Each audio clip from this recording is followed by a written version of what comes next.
Hey everyone, welcome back to the channel. So I just got back from one of the most beautiful and underrated countries I've ever visited, Rwanda.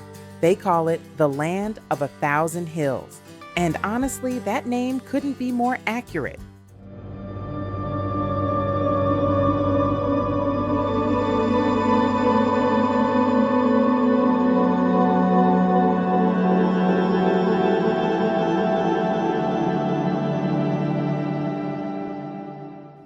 Everywhere you look, it's just green rolling hills, misty mountains, and warm smiling faces.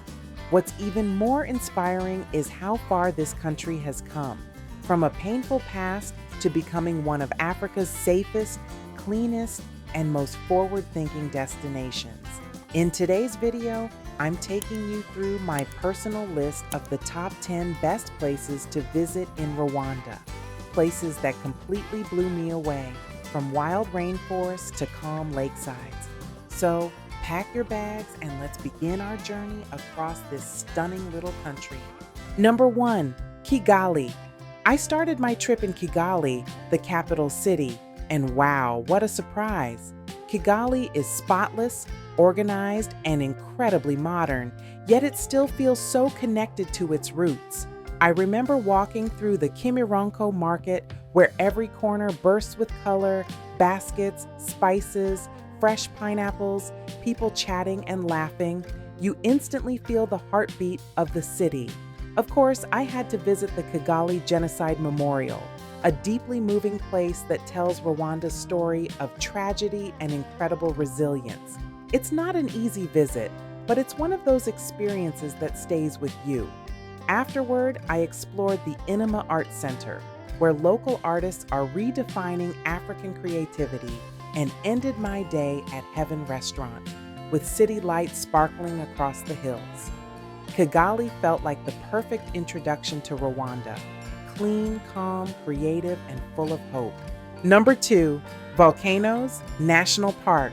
From Kigali, I headed north toward Volcanoes National Park. And honestly, this was the highlight of my entire trip. The drive itself is incredible. Winding roads through endless hills, kids waving from the roadside, and volcano peaks covered in mist. But nothing, absolutely nothing, prepares you for meeting the mountain gorillas. I joined a small trekking group early morning. After hours of hiking through thick bamboo and mud, we finally found a gorilla family, lounging, eating, playing right in front of us. There was this moment when a huge silverback looked directly into my eyes, calm, intelligent, and powerful. It's one of the most humbling encounters I've ever had. You can also hike to Mount Basok's Crater Lake or visit Dian Fossey's tomb, which adds so much meaning to the experience. Volcanoes National Park feels alive, like nature breathing all around you. Number 3, Nyungwe Forest National Park. Next, I made my way southwest to Nyungwe Forest National Park, one of Africa's oldest rainforests. This place is pure magic. Imagine thick, misty jungle stretching forever, echoing with the sounds of birds and monkeys. The big adventure here is chimpanzee trekking. I started at dawn, hiking through wet leaves and tangled vines, when suddenly the forest exploded with calls. We'd found them. Watching chimpanzees leap between branches just a few meters away felt surreal. Then came my favorite part, the canopy walkway. Suspended 70 meters above the forest floor, it's like walking through clouds. You can see treetops stretching in every direction. It's breathtaking. Nyungwe is also heaven for bird lovers, with more than 300 species, including the great blue turaco. It's peaceful, ancient, and makes you realize how alive the world still is when it's untouched. Number 4, Lake Kivu. After the forest, I needed a little relaxation, so I headed to Lake Kivu, one of the most beautiful lakes I've ever seen.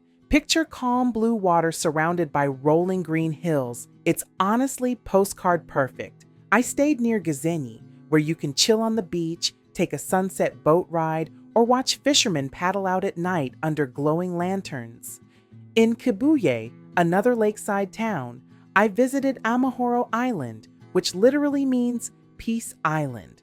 I spent a quiet afternoon there just listening to the water and sipping local coffee, easily one of the most peaceful experiences of my trip.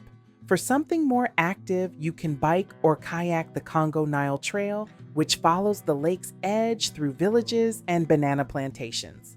Lake Kivu has this calm energy that makes you slow down and just appreciate the moment. Number 5, Akagera National Park. Next, I went east to explore Akagera National Park, and this place completely blew me away. If you think Rwanda is all forests and hills, think again. Akagera is wide open savanna, golden grasslands, and shimmering lakes filled with wildlife. I did an early morning safari and within minutes spotted giraffes walking gracefully through acacia trees. Then came elephants, zebras, buffalo, and even lions resting in the shade. On a boat, safari along Lake Ihema, I saw hippos everywhere and crocodiles lurking near the banks, while African fish eagles swooped overhead. The park's comeback story is amazing. It was almost destroyed in the past, but conservation efforts brought it back to life. I stayed at Ruzizi Tented Lodge, right on the water, where evenings were filled with sounds of crickets and distant roars. Akagera is pure African wilderness, raw, wild, and unforgettable. Number 6, Gishwati-Mukura National Park. On my way back west, I made a stop at Gishwati-Mukura National Park, Rwanda's newest and least explored park. It's smaller and quieter than Nyungwe, but what makes it special is its story. This forest was almost completely destroyed years ago, and now it's slowly coming back to life. I went on a short guided hike through the forest. Lush greenery everywhere, birds singing, and sunlight filtering through the trees. We spotted a group of golden monkeys and blue monkeys jumping from branch to branch. It felt intimate and untouched, like I had the whole forest to myself. What's also cool is how the local communities are part of protecting the park. I visited a nearby village where people make handicrafts and share stories of how tourism helps rebuild their home. Gishwati-Mukura is quiet but powerful, a perfect place for nature lovers who want something off the beaten path. Number 7, Huye. Heading south, I arrived in Huye, also known as Butare, the cultural soul of Rwanda. This city has a completely different vibe, slower, more traditional, but deeply connected to the country's roots. The highlight here is the Ethnographic Museum, which is one of the best in Africa. Inside, you'll find ancient tools, royal drums, and exhibits that show how Rwandans lived for centuries.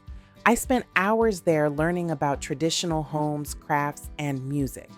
Not far away is the King's Palace in Nyanza, where you can step inside a replica of a royal hut and meet the famous long-horned Inyambo cows.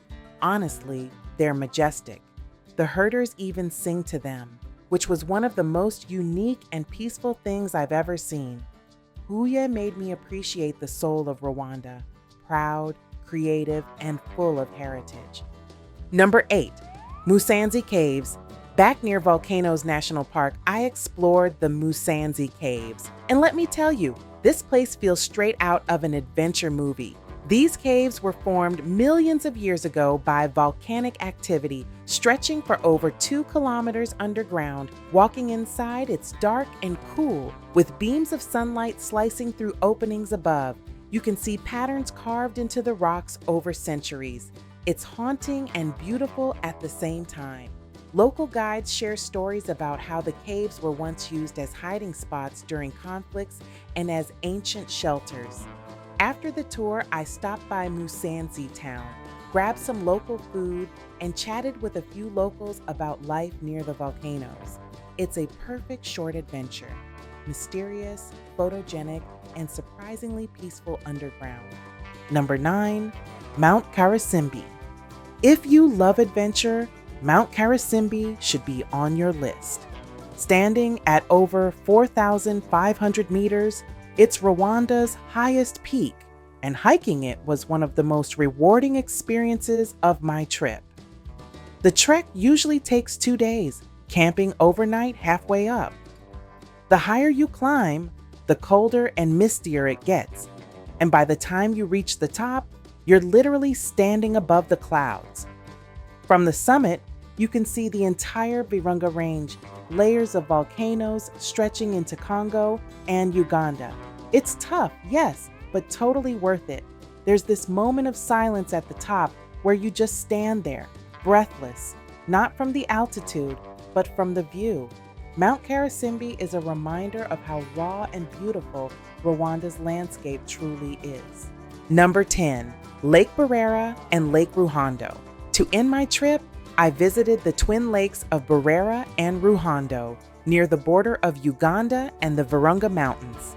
I'll be honest, this was the most peaceful place I saw in all of Rwanda. The twin lakes sit side by side, surrounded by hills with volcano peaks in the distance. I took a small boat across at sunrise, and the water was perfectly still, reflecting the mountains like a mirror. Fishermen paddled quietly, and the sound of their oars echoed across the lake. I hiked up one of the nearby hills later for panoramic views. Absolutely breathtaking. If you ever come here, spend a night in one of the small lodges overlooking the water. The sunsets here, there's something else. It was the perfect ending to my journey. Calm, soulful, and unforgettable. So that was my journey across Rwanda, from the lively streets of Kigali to the quiet magic of the Twin Lakes. What surprised me most is how much beauty fits into such a small country. Gorillas, lakes, forests, culture, and some of the kindest people you'll ever meet.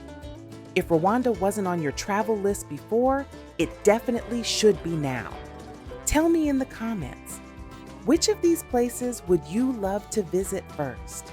And if you enjoyed this journey, make sure to like the video, subscribe, and join me next week for another adventure.